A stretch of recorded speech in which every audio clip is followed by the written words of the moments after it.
पवित्र बाइबल जीवन देने वाली पुस्तक हिंदी ऑफिशियल यूट्यूब चैनल में आपका स्वागत है।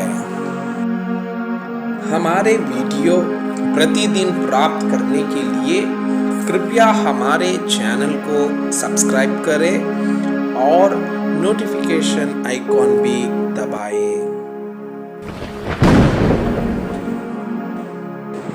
आज का पवित्र बाइबल पाठ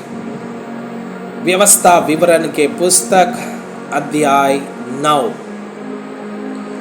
लोगों की अनाज्ञाकारिता। हे इस्राएल सुन, आज तू यरदन पार इसलिए जाने वाले हैं कि ऐसी जातियों को जो तुझसे बड़ी और सामर्थी है और ऐसे बड़े नगरों को जिनकी शहरपना आकाश से बातें करती है अपने अधिकार में ले ले। उनमें बड़े बड़े और लंबे लंबे लोग अर्थात अनाकवंशी रहते हैं जिनका हाल तू जानता है, और उनके विषय में तूने यह सुना है कि अनाकवंशियों के सामने कौन ठहर सकता है। इसलिए आज तू यह जान ले कि जो तेरे आगे भस्म करने वाली आग के समान पार जाने वाले हैं वो तेरा परमेश्वर यहोवा है, और वो उसका सत्यानाश करेगा और वो उनको तेरे सामने दबा देगा, और तू यहोवा के वचन के अनुसार उनको उस देश से निकाल कर शीघ्र ही नष्ट कर डालोगे। जब तेरा परमेश्वर यहोवा उन्हें तेरे सामने से निकाल चुके, तब यह न सोचना कि यहोवा तेरे धर्म के कारण तुझे इस देश का अधिकारी होने को ले आया है, किंतु उन जातियों की दुष्टता ही के कारण यहोवा उनको तेरे सामने से निकालता है। तू जो उनके देश का अधिकारी होने के लिए जा रहा है, इसका कारण तेरा धर्म या मन की सीधाई नहीं है। तेरा परमेश्वर यहोवा जो उन जातियों को तेरे सामने से निकालता है, उसका कारण उनकी दुष्टता है, और यह भी कि जो वचन उसने अब्राहम, इसहाक और याकूब तेरे पूर्वजों को शपथ खाकर दिया था, उसको वह पूरा करना चाहता है। इसलिए यह जान ले कि तेरा परमेश्वर यहोवा जो तुझे वह अच्छा देश देता है कि तू उसका अधिकारी हो, उसे वह तेरे धर्म के कारण नहीं दे रहा है, क्योंकि तू तो एक हठीली जाति है। इस बात का स्मरण रख और कभी भी न भूलना कि जंगल में तूने किस किस रीति से अपने परमेश्वर यहोवा को क्रोधित किया, और जिस दिन से तू मिस्र से निकाला है, जब तक तुम इस स्थान पर न पहुंचे तब तक तुम यहोवा से बलवा ही बलवा करते आए हो। फिर होरेब के पास भी तुमने यहोवा को क्रोधित किया, और वो क्रोधित होकर तुम्हें नष्ट करना चाहता था। जब मैं उस वाचा के पत्थर की पटियाओं को जो यहोवा ने तुमसे बांधी थी लेने के लिए पर्वत के ऊपर चढ़ गया, तब 40 दिन और 40 रात पर्वत ही के ऊपर रहा, और मैंने ना तो रोटी खाई ना पानी पिया,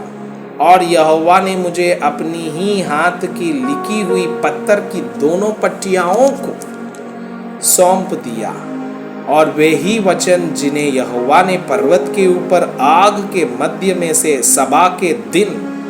तुमसे कहे थे, वे सब उन पर लिखे हुए थे। और 40 दिन और 40 रात के बीत जाने पर यहोवा ने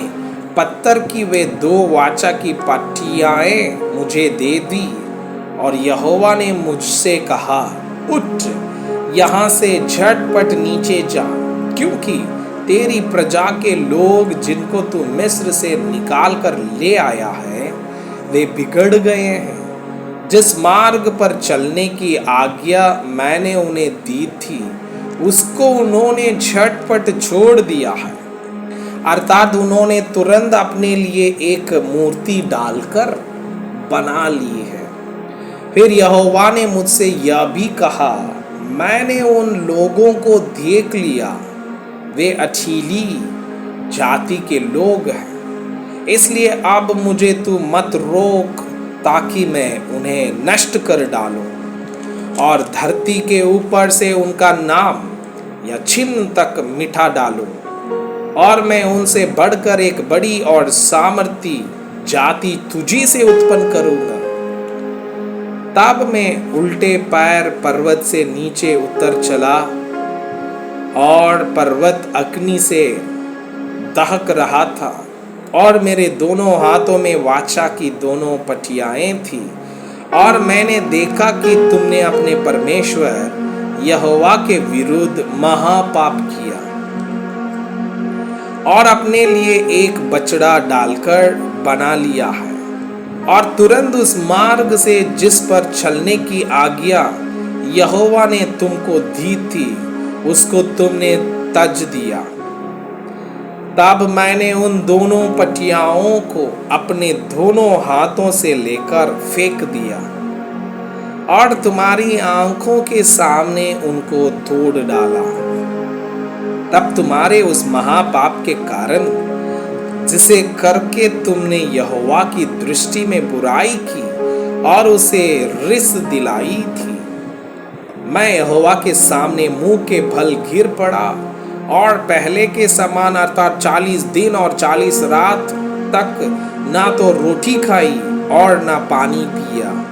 मैं तो यहोवा के उस कोप और जलजलाहट से डर रहा था, क्योंकि वो तुमसे अप्रसन्न होकर तुम्हारा सत्यानाश करने को था। परंतु यहोवा ने उस बार भी मेरी सुन ली, और यहोवा हारून से इतना कोपित हुआ कि उसका भी सत्यानाश करना चाहा। परंतु उसी समय मैंने हारून के लिए भी प्रार्थना की,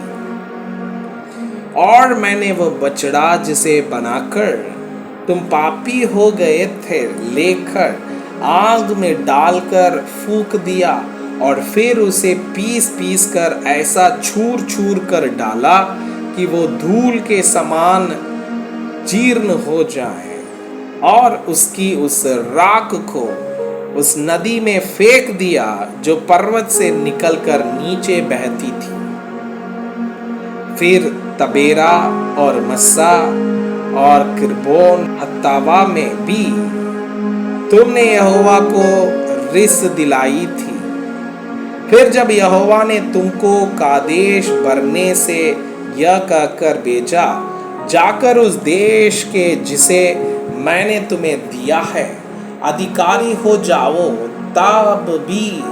तुमने अपने परमेश्वर यहोवा की आज्ञा के विरुद्ध बलवा किया और ना तो उसका विश्वास किया और ना उसकी बात की मानी। जिस दिन से मैं तुम्हें जानता हूं उस दिन से तुम यहोवा से बलवा ही करते आए हो। मैं यहोवा के सामने 40 दिन और 40 रात मुंह के बल पड़ा रहा, क्योंकि यहोवा ने कहा दिया था कि वो तुम्हारा सत्यानाश करेगा। और मैंने यहोवा से यह प्रार्थना की, हे प्रभु यहोवा, अपना प्रजा रूपी निज बाग जिनको तूने अपने महान प्रताप से छुड़ा लिया है और जिनको तूने अपने बलवंत हाथ से मिस्र से निकाल लिया है, उन्हें नष्ट ना कर। अपने 10 अब्राहम, इसहाक और याकूब को स्मरण कर और इन लोगों की कठोरता और दुष्टता और पाप पर दृष्टि ना कर, जिससे ऐसा ना हो कि जिस देश से तू हमको निकाल कर ले आया है वहां के लोग कहने लगे कि यहोवा उन्हें उस देश में जिसके देने का वचन उनको दिया था नहीं पहुंचा सका और उसने बैर भी रखता था। इसी कारण उसने उन्हें जंगल में निकालकर मार डाला है। ये लोग तेरी प्रजा और निज बाग है, जिनको तूने अपने बड़े सामर्थ और बलवंत भुजा के द्वारा निकाल ले आया है। मैं आपसे यह अनुरोध करता हूँ कि कृपया आज का बाइबल पाठ को अध्ययन करें और जिन वचनों के द्वारा आप प्रभावित हुए उसे अपनी कॉपी में लिखें और आज दिन भर इस वचनों को अपने जीवन में अभ्यास करें। परमेश्वर चाहता है कि आप उनके समान सिद्ध और पवित्र